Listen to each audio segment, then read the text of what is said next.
The CCCR, or Centre for Creative and Cultural Research, investigates the ancient, innovative relationship between social culture and creative production.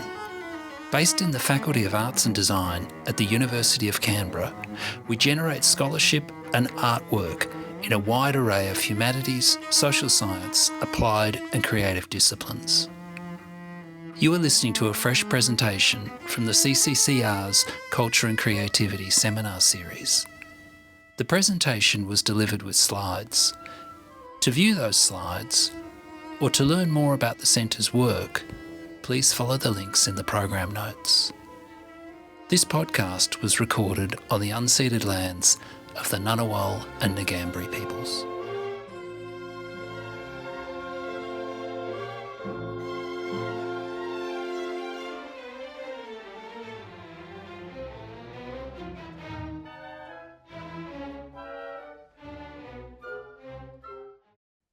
Hi everybody, my name's Paul McGee. I'm the Director of the Centre for Creative and Cultural Research here at the University of Canberra. I'd like to start these proceedings by acknowledging that we are on the unceded lands of the Ngunnawal and Ngambri peoples. Respects to all elders, past and present, and to all Aboriginal people here today. Today it's my pleasure to introduce Dr. Joel Bennett. Joel is a lecturer in digital media and game development here at UC. He's a designer and a technology enthusiast with a background in games, animation, and creative media. His work explores how people engage with emerging technologies in screen-based and interactive environments, with a focus on virtual production, extended reality, and digital performance.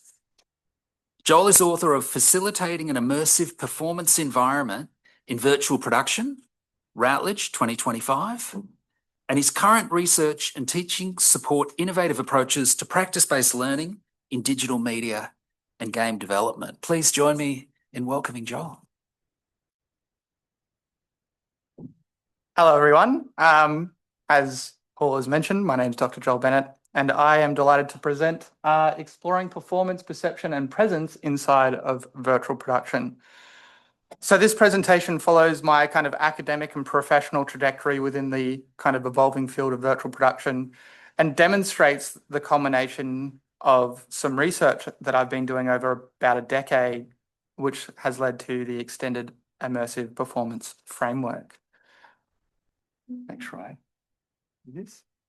Naturally, I want to start by acknowledging the Ngunnawal and Ngambri people as well, the traditional custodians of the land which we are meeting today, and I pay respect to elders past, present and emerging. And I'd like to extend that kind of respect to all Aboriginal and Torres Strait Islanders present here today or online.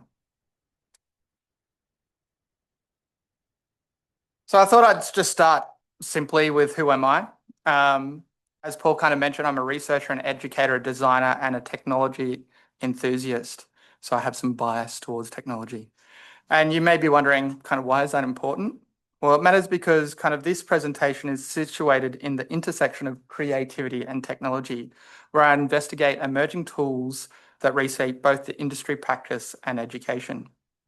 But before I dive into the research side of things, I wanted to spend a little bit of time explaining what virtual production is for those people that are not aware of it in this room, because it's kind of unique and it's been emerging for some time.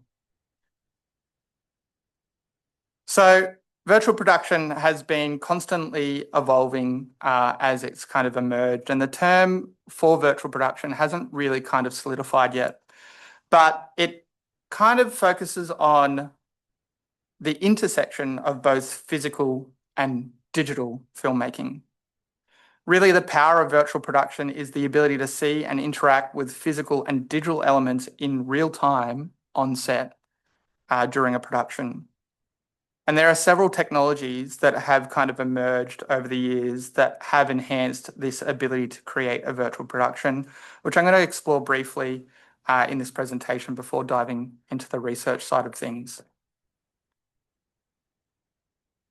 So starting off with motion capture, it's been around for some time now, and it is the process of capturing movement, anything or anyone. There are several approaches to use motion capture, but I'll be focusing on the two common ones used in the kind of entertainment industry. And I want to also kind of give a nod to video motion capture, which is coming more and more a reality with AI. But the ones I'm going to focus on are inertial motion capture and optical motion capture. Inertial motion capture is effectively a bunch of miniature sensors similar to what's found in everyday smartphones. So it's got an accelerometer, gyroscope, and it kind of knows its relationship to the world through those pieces of technology. On the other hand, you've got optical, and it uses a series of infrared cameras that create a physical space commonly referred to as a volume, which can capture the movement using retroreflective markers. There's also active markers that can be contributed here that are used in some external setups to help essentially these optical systems in kind of changing environments. But that's essentially the gist of it. I've been utilizing these systems since kind of their emergence over the last like 15 years. And I've had the great pleasure of working on many different productions, both, professional and research-based, to get the experience I have today.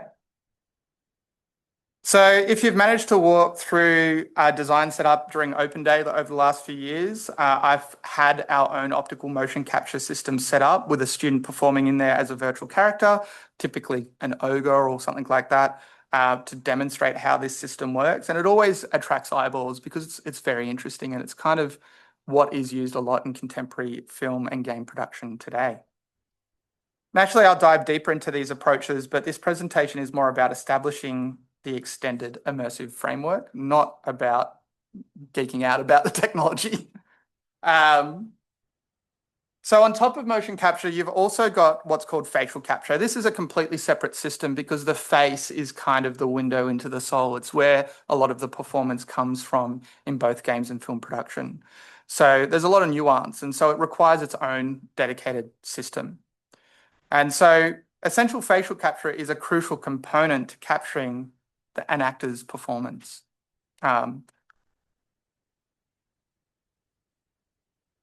facial capture, some headsets. So we've got kind of webcams can be used. We've got head-mounted smartphones, which the technology is getting quite advanced that you can do that. That didn't really exist when I started doing research. And then we've got head-mounted cameras, deliberate systems designed around capturing the face. And a lot of time these systems have two cameras just so it can get kind of the nuance across the face and have more robust data. It's the same with video capture. If you're capturing using video, the more cameras you introduced into the system, the better the data that you have and the more accurate the capture is. So that leads to performance capture, and this term has kind of only come out over the last 10 years, over the last decade. It wasn't really used, but now it's heavily used in the industry as a way to describe not just the capture of the motion of someone, but the emotion. And that's a huge thing in performance. So it's not just capturing the nuance of the movement of the body, but it's capturing the face and everything that the actor is doing. And the whole thing about performance capture is making sure that nuance and that performance is carried over to the final product, that it is still the actor. And Andy Serkis has been a big proponent of arguing against the fact that performance capture is acting, because in the earlier days, it was kind of disregarded or confused with the animator having a hand, but the animator is there to ensure that that performance is authentic. Then one of the last systems I wanted to talk about is the virtual camera system. So these have various different names depending on the production's context that you look at, but these systems essentially replicate traditional film cameras, but allows the director and the cinematographers to see a window into the virtual world, into the performance of those actors as their virtual characters in the virtual environment, in the virtual reality kind of thing. So not only can they see the physical performance in a traditional reality sense, they can see the virtual performance in the virtual reality sense. And the powerful thing about the virtual camera system is it is kind of has the ability to change and adapt. You don't have to swap lenses. It's a click of a button. You don't have to change the different depth sensors and stuff like that. You can do that after the fact. So it creates a lot of control in and during the production, but also after the production. We can also just not use the virtual camera system and move cameras around after the fact when you've recorded everything digitally.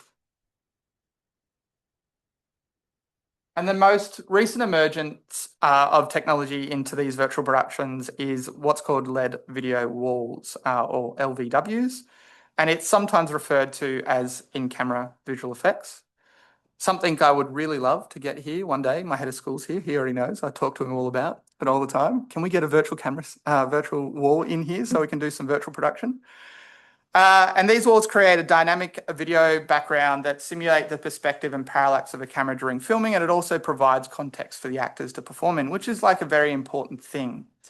Now, this has been around for a long time, these video walls, and it kind of can go all the way back to Aristotle's kind of comments on cave and the allegory of the cave, which I talk to students all about all the time. But they are also called caves, which stands for Cave Automatic Virtual Environments, essentially. Overall, this technology is quite expensive, especially if you're looking at filming in a larger space. Then the last thing I wanted to talk about is stagecraft. So Industrial Light and Magic have paired LED walls with physical sets, and they've kind of coined the term stagecraft. It's heavily used by ILM. They're probably the leaders in that environment. And you can look at franchises like The Mandalorian from Star Wars. It is a really prime example of that technology being used. Essentially pairing the outskirts as digital and the inserts as kind of physical. So this provides a tangibility to the set, which is really important. It's something that's only just emerging, and I'm going to talk a little bit about it towards the end because I'm doing more research around actors and their kind of experience in these virtual productions. And essentially, I'm just continuing my research. And the last thing I wanted to talk about is all this technology wouldn't be possible without game engines. And that's where kind of my background comes into play. So game engines are the kind of bread and butter. All this technology connects to the game engine. All the virtual worlds that we're creating are doing that. And the motion capture data are feeding through that to virtual characters. So without kind of the software of game engines, all of this technology wouldn't really have a place to work. And it provides the ability to do everything in real time on the fly on the production set instead of in a post-production sense, which was something that was traditionally used, many years ago. In an ideal scenario, establishing a virtual production studio adjacent to Workshop Shell would enable us to do this kind of stuff as well, which I've just kind of briefly talked about. But, it's a very powerful tool and something that we're already exploring just by utilizing VR technology and stuff like that we have here. Now, to some early examples, Robert Zemeckis was a pioneer for virtual production in the early 2000s, and he kind of developed films like The Polar Express, Beowulf, and A Christmas Carol.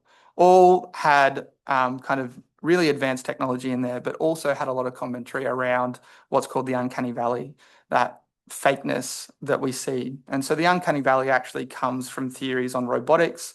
The closer you approach human likeness, the more unsettling it gets until you kind of get over the hump and it's almost indistinguishable. And we are at that point. If we think about it, this has only been happening for about 25 years from these films in the early kind of stages to now. And there is so much virtual production and virtual character work in films that you wouldn't actually be aware of. And it's quite astonishing. The example I wanted to talk about that really kind of crossed that bridge was Avatar. And conveniently, this is around the time where I started pursuing my academic career and research in general. But what happened was it was a catalyst for what we would traditionally call virtual production these days, advancing performance capture, virtual cameras, and real-time visualization into a fully integrated filmmaking process. What truly started to kind of take shape here in the film was on the cutting edge of innovation, much like AI is today. And AI is obviously feeding and fueling the advancement of this technology. What's really kind of cool about this is seeing the sequels to Avatar come out and the advances in the technology and pipeline that they've created. And obviously, if you've watched the latest Fire and Ash, it's breathtaking. The visuals and the fidelity that they have in that film, and the integration of everyday characters, human characters. It's almost perfect. Like I said, I'm an enthusiast, so I'm going to obviously dote over this technology and the advances that they've made. But it's been a really kind of good sense. And I mean, the main thing I've taken from James Cameron's commentary on it is, now that we've got this technology down, we need to figure out a way to make it more accessible and cheaper because it's expensive. So I've got a behind the scenes of kind of virtual productions, and I'm specifically focusing on the behind the scenes of the Avatar set from 2009. And it provides a glimpse in how virtual production looked in practice, showcasing the advanced technologies that enabled filmmakers to blend the live performance with virtual environments and digital environments. In fact, these sets have not changed significantly over the years, and it's important to take note of this for my presentation as we move towards the research that I've been conducting. Now, why virtual production? Why does it matter? It matters because it has proliferated or is prolific across the entertainment industry. In fact, half of the 10 highest grossing films have employed a form of virtual production in its development, including Avatar 2009, Avengers Endgame in 2019, The Way of Water in 2022, The Force Awakens in 2015. How many can I do really quickly? Avengers Infinity War in 2018, Spider-Man No Way Home in 2021, and Jurassic Park in 2015. Plus, this doesn't even consider game developments. It's just looking purely at film. In game developments, if it's narrative heavy, it's probably utilizing virtual production. And there are actors in there performing as they would in film productions. And if I tried to list the games that did that, would be here forever. I'd run out of time. But it's just showing kind of the impact of that in a commercial, professional sense. A virtual production is here to stay. It's not going anywhere. And in fact, it's kind of a component of these VFX-heavy films that do quite well for themselves. I'm a big fan. I think I've watched every film on that list in the top 10. I'm a film buff, which is really important. I didn't have a TV aerial for like 10 years of my life. My mum just didn't decide to buy one, so I went to Video Easy every week, got 7 weeklies and all the new releases, and that was my life. So it's kind of ingrained in me. And only since I've had kids have I stopped going to the cinemas like every 2 weeks. But soon I'll be getting back into it, taking them instead.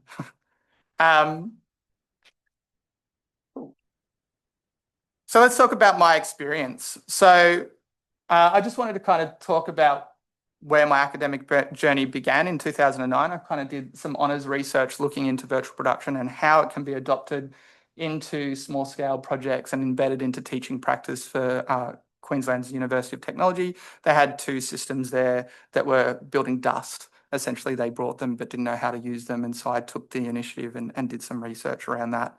And that's where I really kind of fell in love with virtual production techniques, and saw kind of the potential of research around it.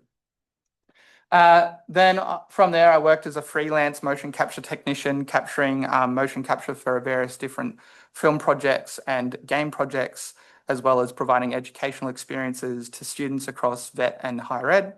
And the most notable ones I would say is probably the Vimmer project, where I got flown out to Finland and worked with a bunch of researchers exploring how motion capture virtual production techniques can be used in live performance.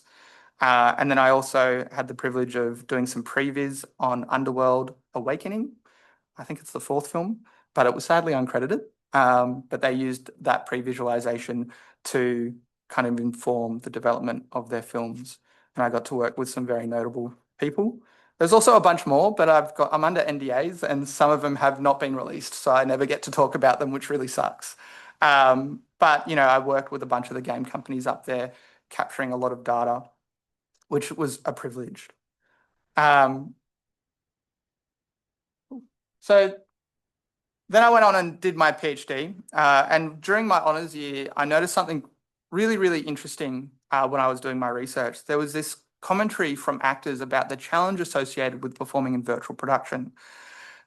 And this challenge wasn't just a couple of actors, it was a large majority of the actors at that time. And probably the only one that would talk fondly of it is Andy Serkis, who kind of mastered the techniques and was kind of maybe kind of like the spearhead of the movement for actors.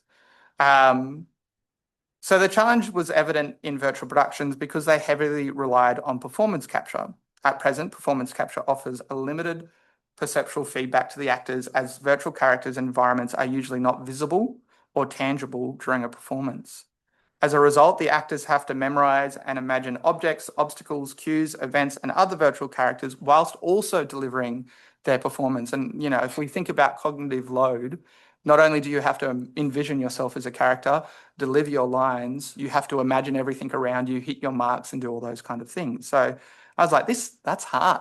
I've done it. Like I put myself as a kind of practitioner in my early research in my PhD to try and do it. And I'm not a traditionally trained actor, but God, it was challenging. So yeah, many actors describe this process as difficult, distressing, isolating, strange, or intrusive. And if you read any of my research, I've got lots of examples of that, but I'm only going to focus on a few key ones in this presentation because again, and I didn't get to talk to a face when I was doing it, and you know, a million choreography things to remember. So I've done a lot of theater where there are technical. So the video cuts off before she finishes it, but essentially, this is Valerie Curry, and she worked on a short film called Kara for the PlayStation 5 as a tech demo. And she really describes the challenge associated with this technology very clearly and very plainly. She said, more than anything, for me, it was about being present in the space, listening, smelling the room, so that everything can be new in every moment. I think the challenge is just something inherent with motion capture. There is obviously a lot of imagination because there is no set to work with, and I didn't get to talk to a face when I was doing it, and there was a million choreography things to remember. So I've done a lot of theatre work. There are a lot of technical things to remember, but this was a whole different ballgame. It was a lot to remember. The comments speak directly to the technology-first approach that strips away traditional sets to prioritize the effectiveness of the capture, of the motion capture, to capture the performance. This is because the more that you have on a set, the more occlusion it creates between the camera and the actor and those little balls that they have on it, and the less accurate the data is. So you can fix that by introducing more cameras, which cost money, or you can remove stuff from the environment, which costs significantly less money, and put that kind of onus and responsibility back on the actor. And this is where I went, okay, this is actually a massive problem that we need to address.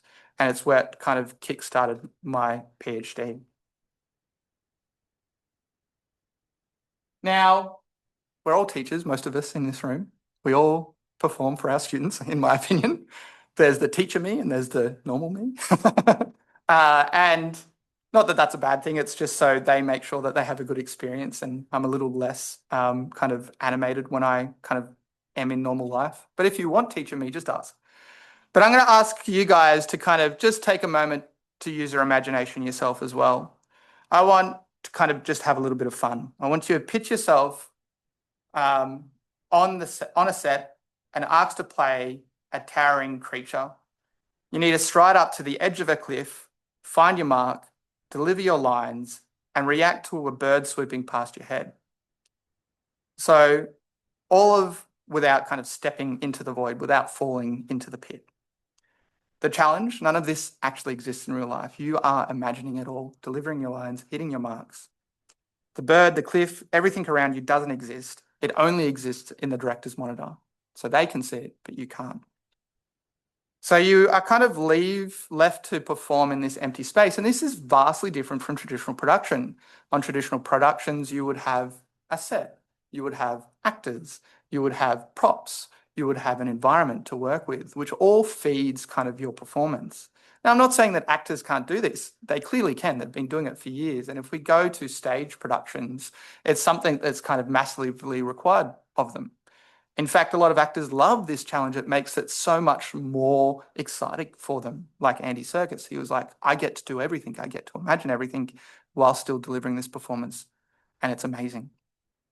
But generally, most other actors would say it sucks.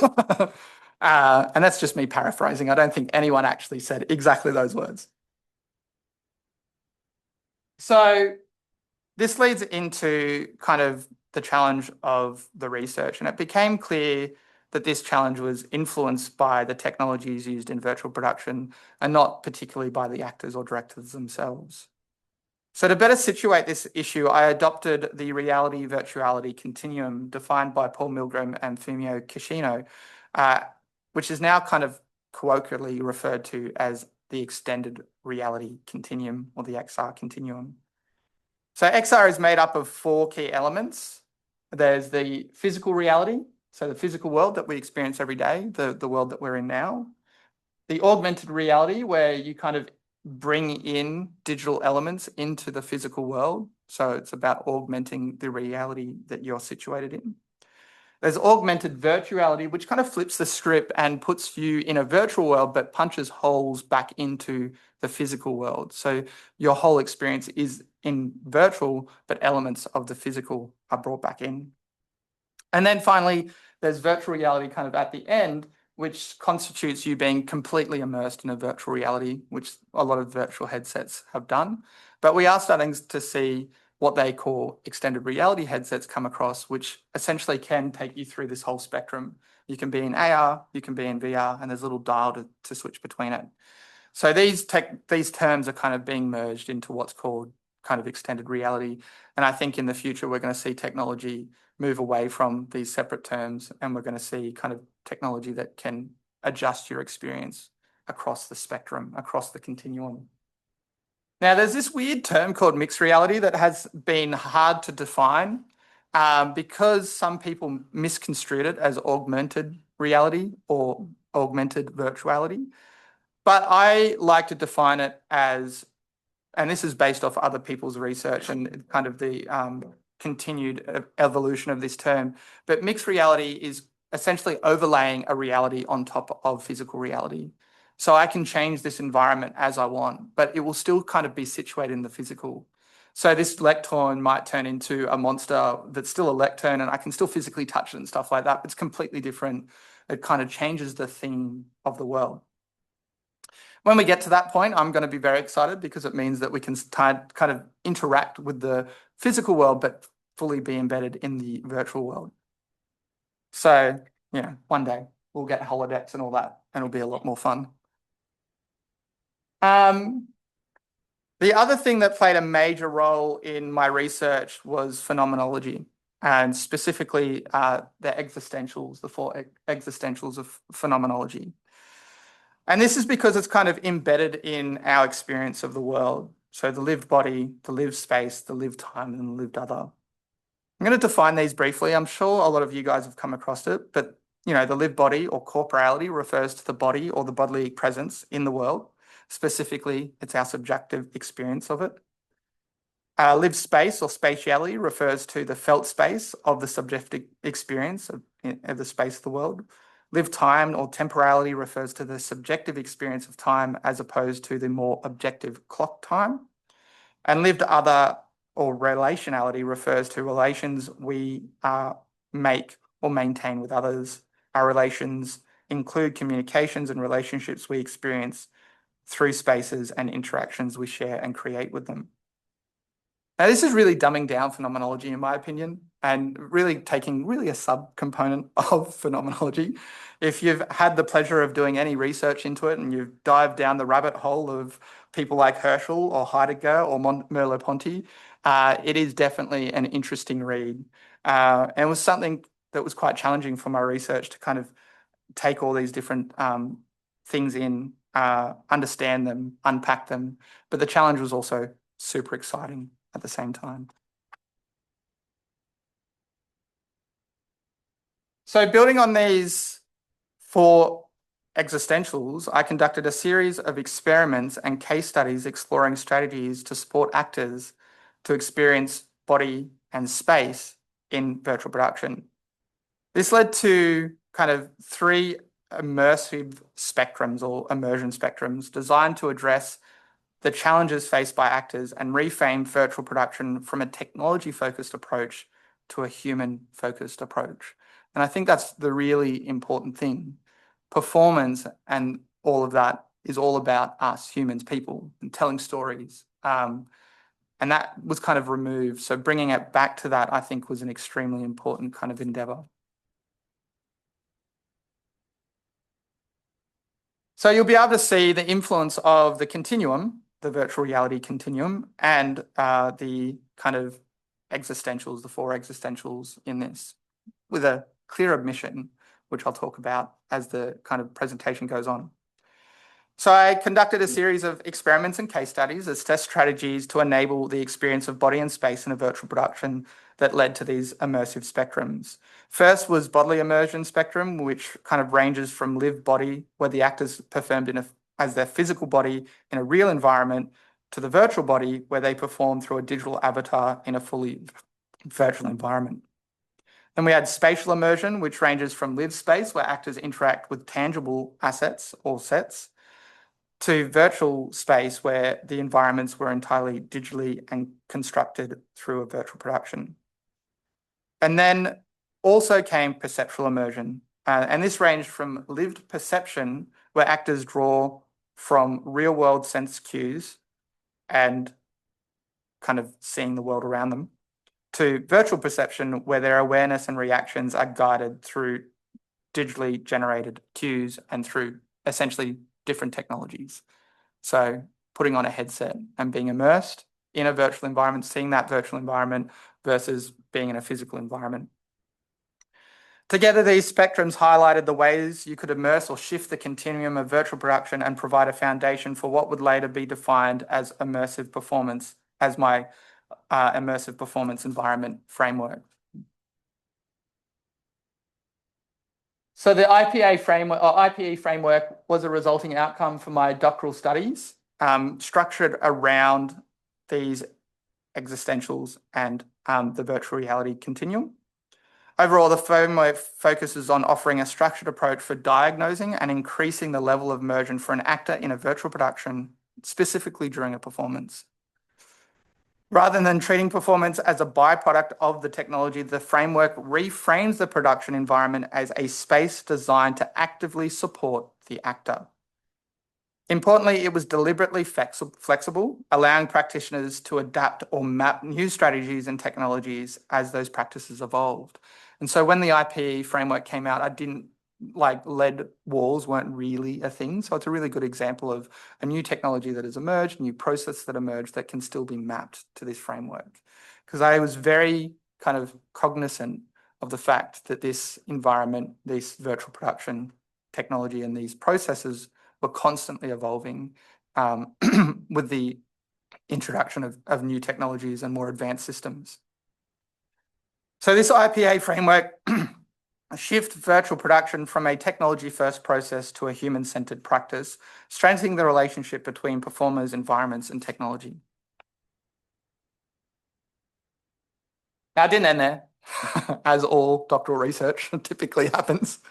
I omitted one key element from my research, and that was mainly just due to time constraints. Technically two, I admitted two, but I'm just going to focus on the one that I adopted. So the two components I kind of avoided just for time's sake was the existentials of lived time or temporality and lived other or relationality.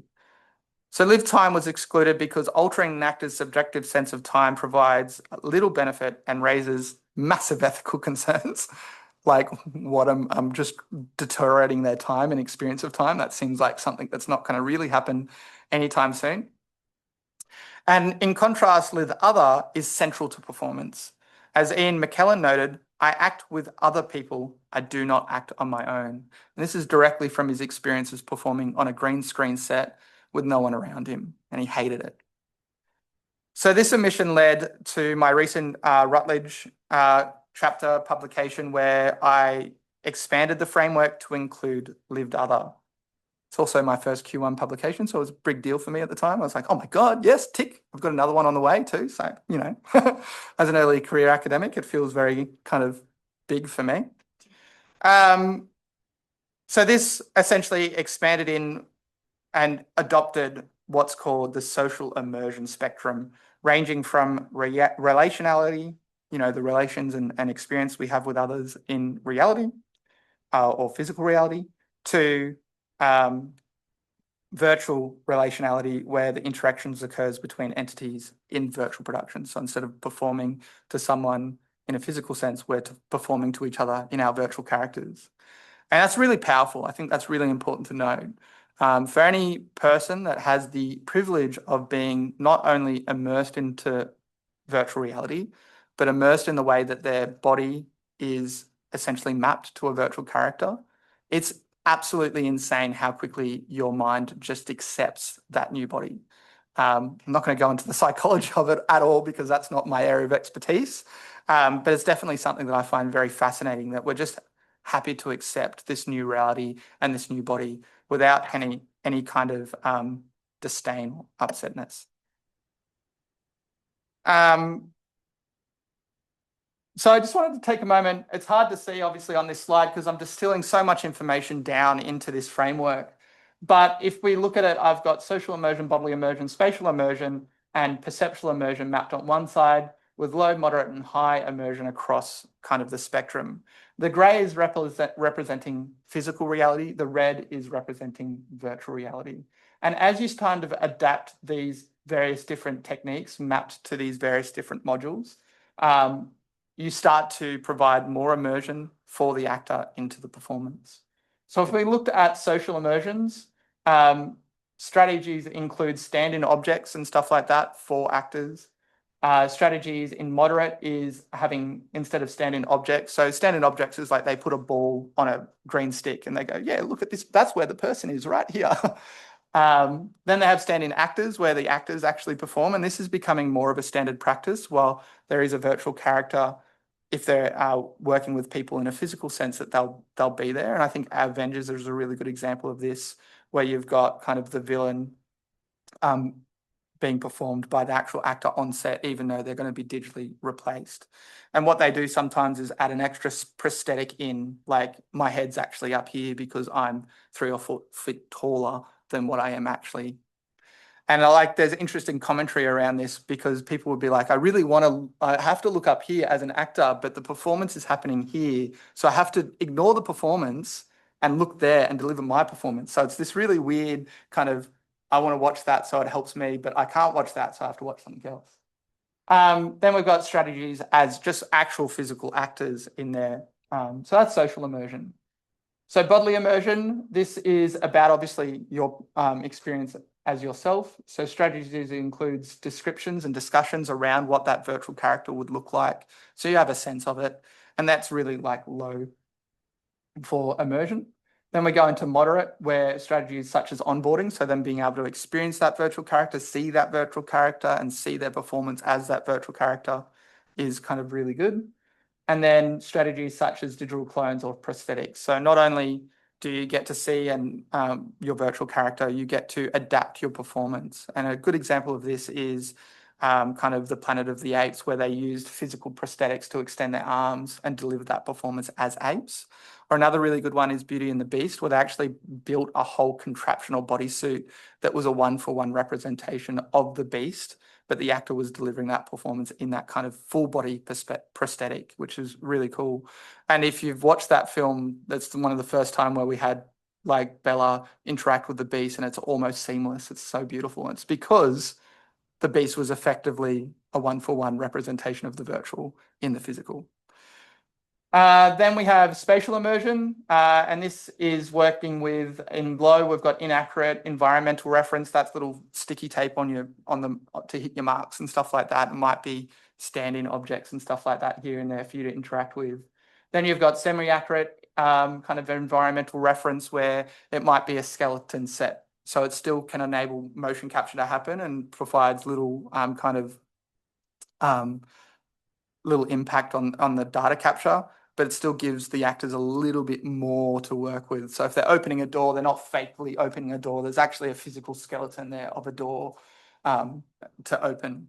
And obviously that creates more believable interaction between the virtual and the physical. And then there's essentially highly accurate environmental reference where they actually do build the sets. And Mandalorian is a good example of this, where they've actually do stagecraft and they build the sets for real, but then wrap that wider environment with LED sets. And so it provides the actors something physically to interact with and physically to see and understand their relationship with these virtual things. Then finally, at the bottom, we have perceptual immersion. So the first one is strategies such as WOW systems, and this doesn't mean wowed for World of Warcraft, that anyone's getting excited.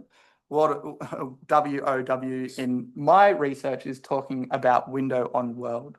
So essentially it's a screen. So a monitor, some of you have them here, that you're looking into the physical world. You're not surrounded by it. It's just a window into the world. Then you move up and you've got things like cave systems, like LED walls, projectors, and speakers as well, because a perceptual immersion isn't just about visual immersion, it's about auditory immersion and physical immersion, like touch.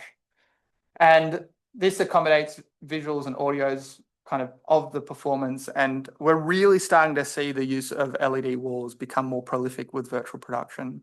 And if you hear any of the commentary from actors that have had the experience of performing in a virtual production without the walls and with the walls, it's crazy how much they fangirl over it. They're like, it was like I was there. It's amazing. I love it. And I never want to go back, right? But the problem is cost. And usually it also depends on kind of what makes sense for the production.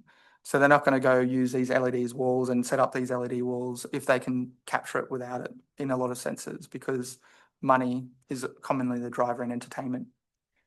And then the final one is HMD systems, head-mounted displays, where you're actually immersing the actor into that physical world. And in my research, I did this and actors really loved it. And there were some issues. First off is when I was conducting my research, virtual reality technology hadn't come as far. So I still had a tether, which obviously impacted their ability to perform. But now those tethers don't exist. The other thing was, by putting on the head-mounted display, you remove the ability to capture the face, which completely derails the process of virtual production, specifically performance capture, because you want to capture the emotion of the face. But even at the end of my research, technology was emerging where they could capture the face with these head-mounted displays, because the next barrier for virtual reality is social immersion. They want you to be able to physically feel present and talk to someone in a virtual sense with your virtual avatar. And we see personas done by Apple and stuff like that, which virtually recreate yourself in a digital, so you can have those experiences. And that's not far off. It's in the early stages of kind of coming out. So whilst HMD systems weren't really a solution at the time, it was clear that they would be in the future, and that we would be essentially immersing actors fully into these virtual worlds to deliver performances as their virtual characters. And if you add prosthetics into the mix of that, they can actually physically feel like them and be the right height and have the right interactions, which saves a lot of pre-production, post-production work for these productions. I think we're getting to the end, which is good. So in closing, immersive performance environment is the expansion, the immersive performance environment kind of expanded into these new technologies and was adapted. So I had the IPE framework, now I've got the eIPE framework to create a clear distinction. And I always come to this quote that I found really, really early in my academic career. And it was from David Morin, who was the virtual chair of the Virtual Production Committee. He no longer is, but it was in 2006. So it was before virtual production was really massive like it was. It was in those early days. But he said, at some point, virtual will be dropped and it will just be considered production. And I think we're getting there. I think that virtual, using that distinguishment between virtual production and traditional production, shouldn't even be considered anymore, that it's just production and you're utilizing the tools that makes most sense for the production that you're doing.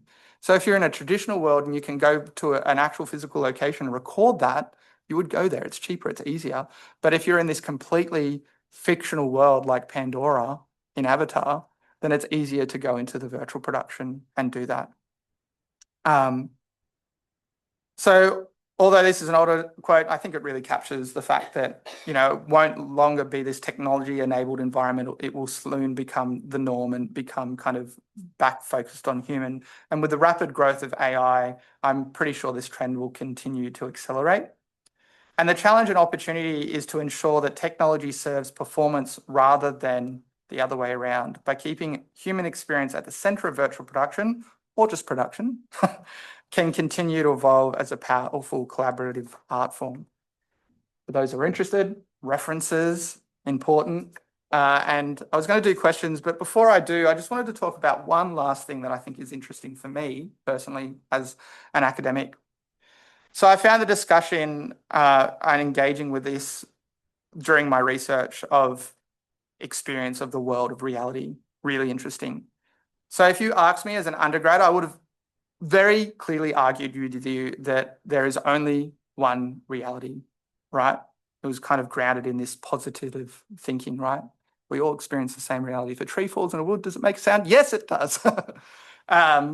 Yet my research consistently demonstrated the possibility of immersing individuals into multiple coexisting realities, each experienced as authentic within its own context.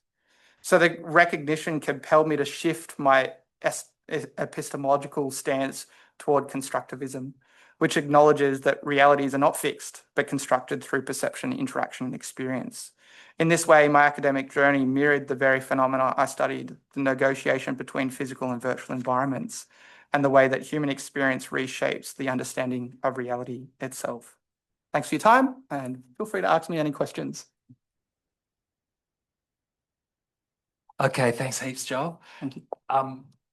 So I'm going to bring the mic around for any questions or comments. Just to let you know, you're being recorded and we will use this for a podcast later. So if you speak, you're consenting to your voice being used that way. Yeah, Mike. Thanks. That's just fabulous. It just opens up the future for all of us, and it's just great to hear this.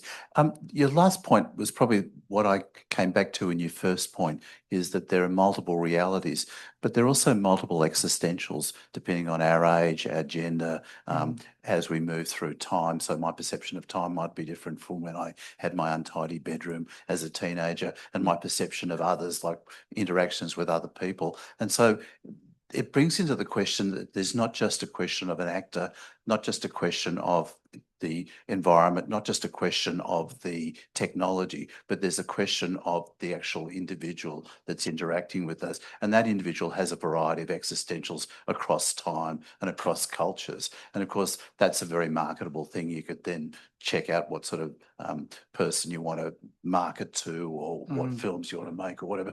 Have you thought about just that question of where you go in terms of, I'm going to call it the actor, but it's going to be eventually the individual? That's an excellent question. Not something that I've overtly thought about, but it hits true to me. Like, I've got 2 kids now, and I feel like my perception of time has been significantly changed. I feel like I have no time anymore. And I always talk, if anyone's a nerd like me and watch Dragon Ball Z, there's a thing called a hyperbolic chamber where you can go in and time stands still and you can do everything. Because, like, I'll go in there, play all the games I haven't played, watch all the things, play with my kids.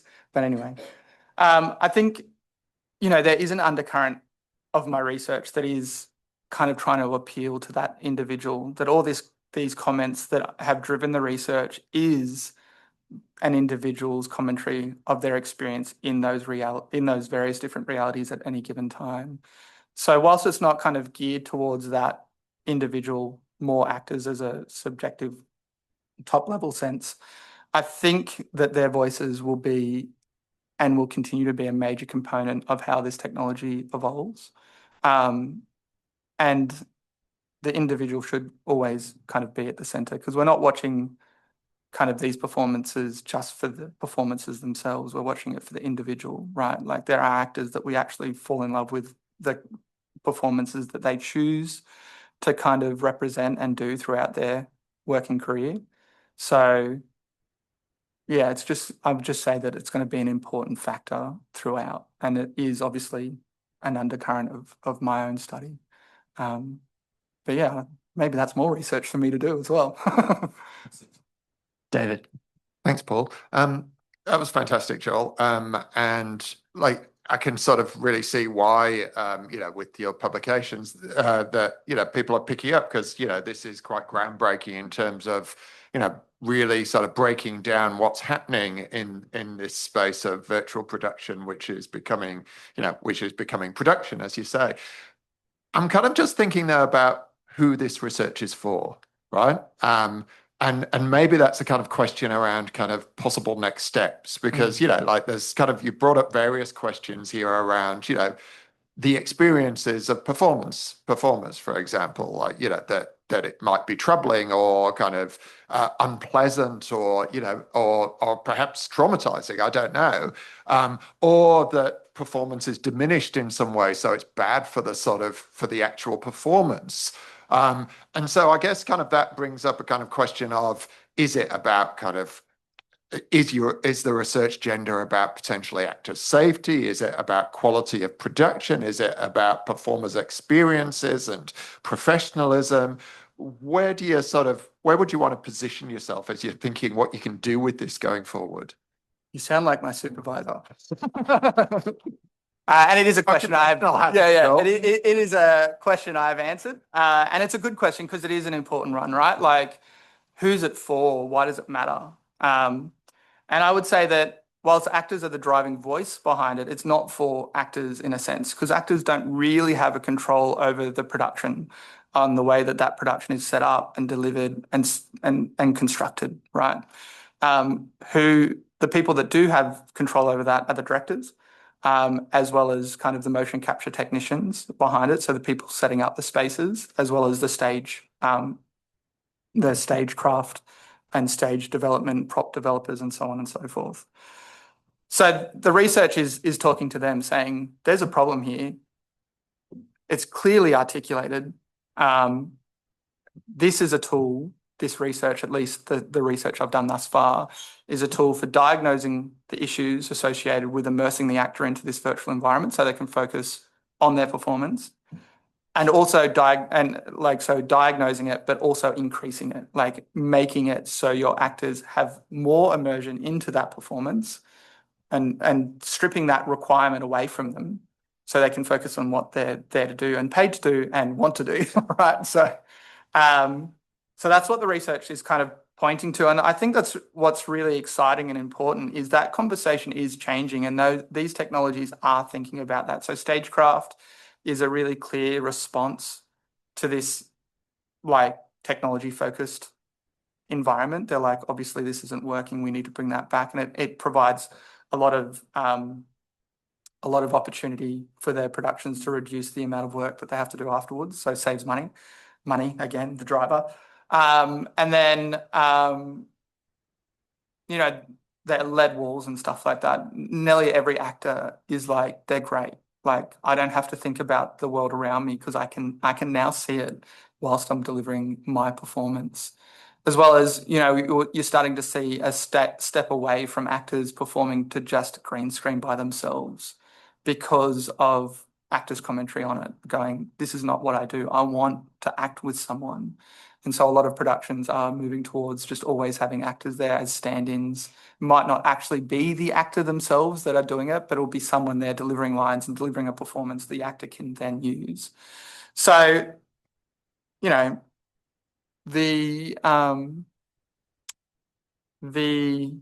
egomaniacal part of me would like to think that some people have read my research and have taken it into account and adjusting their performances because of that.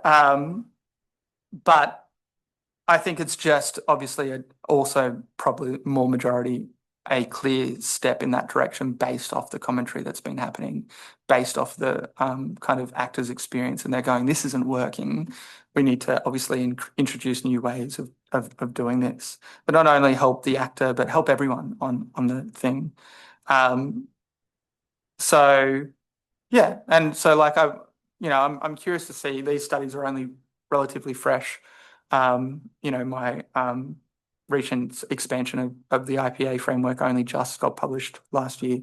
So it'll be interesting to see where other practitioners and other researchers take it as well. Joel, can I ask you something in that direction? And this is about using the developments you're talking about the wrong way. What's sparking my question is the poet Vladimir Mayakovsky, who says that you should only ever write about summer in the middle of winter. Mm. You know, and he says you should only ever write about romantic love in the most kind of degraded places, you know, go to the worst part of King Cross. So, you know, could you use this to actually put the actor in a virtual environment, which is not that of the fictional world, but quite a different one, so as to spark some sort of, you know, dialectical tension in the performance? Yeah, I would say definitely, yeah. And that would be a lot of fun to do as well, to see like how different spaces would affect their delivery of the performance and how different characters and so on and so forth would affect the performance. You know, I also think that playing around with time would be a lot of fun and the temporality, but obviously there's more ethical considerations around that.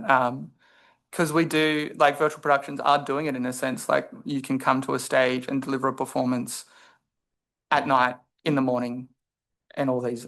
Hopefully I'm answering your question here, but yeah, so like we are doing it in a sense. What the interesting thing is, I think, and the important thing about my research is a lot of the industry and entertainment is driven by that financial. They're not actually taking a moment to look at the kind of philosophical problems associated with this.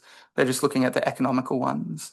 So there's definitely going to be this ability for researchers, academics to go back and look at all this thing in a philosophical sense and ask those really important questions that should ideally help the commercial and in the future. Rick. Nice one, Joel. Thanks. As the ex-theatre director in me, it's kind of had a whole bunch of questions.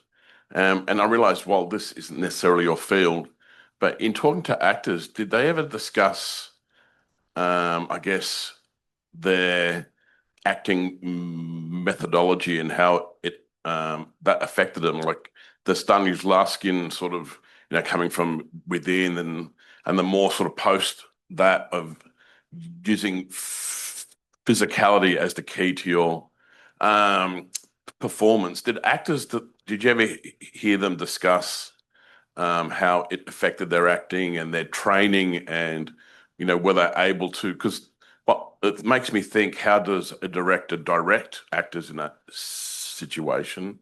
And also, is actor training actors to perform like that? Yeah, so like obviously it was a major component of the conversation around like their formal training, you know, whether that's the method through Stanislavski or others, because there's like several.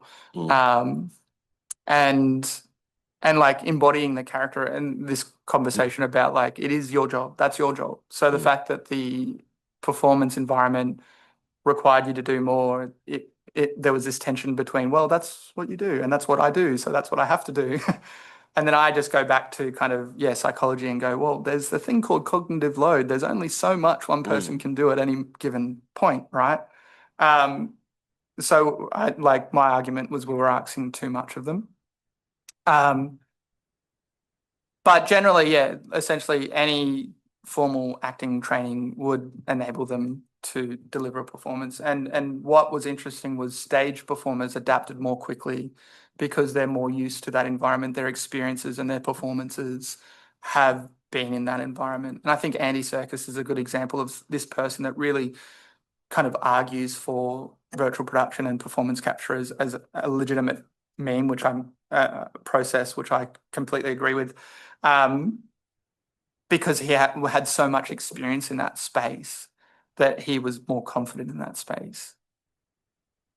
The conversation that I didn't talk about in this study, but I have in other studies, was the fact that actors do talk about virtual production fondly once they get past that first introduction of it, the fact that they've asked to do so much. They describe it as completely freeing. Because if you think about performance in a sense, you are one individual and you deliver a performance as all these different characters. But then with virtual production, you're no longer constrained to your human body, to your physical form. You can perform as anything, anyone, any gender, in any environment, real or make-believe. That's what they go, holy shit. Sorry for the French, actually. I probably shouldn't have said that. This is actually completely freeing. I have the ability to deliver this performance, as a 10-foot tall, Navi blue character and feed kind of my emotional experience and my training into this performance. So, that's why I think virtual production has really kind of taken hold for the actors, because they see the ability to perform as anything, anywhere, at any time. With training, come back to I feel like I'm answering the question, but there's a lot of like things to talk about. Coming back to training itself, yes, there was a gap, right? Performers would come in, not be used to this environment, and have to adjust and adapt to this experience. And it did take them time, and there is always issues. Like there's one actor that talked about, we've still got these head-mounted cameras, and it provides like this depth of experience where it's like they sit out maybe a foot in front of your face. I don't know why I'm using feet all the time, but anyway.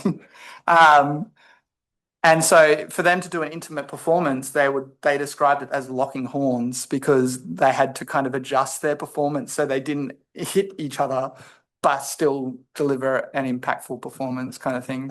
Another one was like, if I look at the game Resident Evil, they've got this 10-foot character in there, and they put a ball on top of her head to represent where her face was. But the actors constantly were like, I kept looking at her face because it feels rude to be looking at a ball and delivering a performance, and I feel like I'm missing out on something. And this is something else that